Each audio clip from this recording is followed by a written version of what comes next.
শুক্রবার দিন সকালবেলায় ঘুম থেকে উঠেই দেখি একদম বৃষ্টি।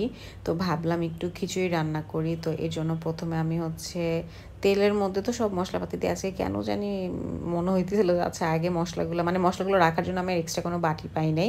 যার কারণে পাতিলেই রেখে দিছি, তারপর তেল দিয়ে দিছি। এরপর এই যে পেঁয়াজ ভেজে নিলাম। পেঁয়াজটাকে একদম লাল, লাল করে ভাজার পর এর মধ্যে আমি ধুয়ে রাখা চাল-ডাল দিয়ে দিব।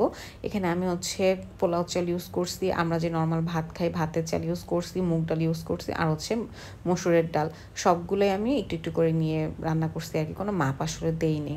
তো এরপরে এই যে চালটাকে দিয়ে একটু ভেজে, ভেজে নিব। তারপর এর মধ্যে আদা বাটা, রসুন বাটা দিয়ে দিলাম।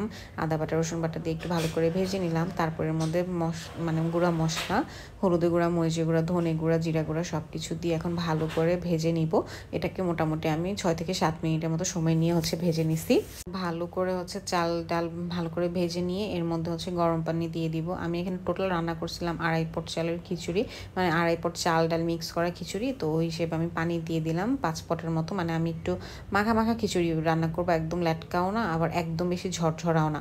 তো পানি দিয়ে লবণ দিয়ে তারপর আমি এর মধ্যে কাঁচামরিচ দিয়ে দিলাম। এখন জাস্ট হচ্ছে পানিটা শুকাবো, চালটাকে সেদ্ধ করবো। এই যে চালটা সেদ্ধ হয়ে গেছে, এখন জাস্ট একটু নেড়ে চেড়ে দেবো। আমি অনেক বেশি হলুদ দিয়ে খিচুড়িও ভালো লাগে দেখতে, আবার আমার কাছে না একটু এরকম যে সাদা সাদা খিচুড়িও ভালো লাগে দেখতে। এই জন্য আজকে একটু কম মশলাপাতি দিছি। তো এই যে যখন একদম শুধুমাত্র হয়ে গেছে, সেদ্ধ হয়ে গেছে, আরেকবার দমে দিব, তখন জাস্ট উপর দিয়ে একটু বেরেস্তা দিয়ে দিলাম। বেরেস্তা দিলে ফ্লেভারটা অনেক বেশি ভালো আসে। আর এই যে একদম যেরকম চাচ্ছিলাম একটু মাখা মাখা খিচুড়ি, সেটা আমার রেডি হয়ে গেছে।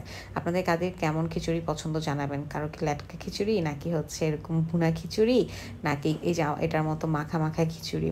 তো ভিডিওটি কেমন লাগলো অবশ্যই জানাবেন। Thanks for watching. আল্লাহ হাফেজ।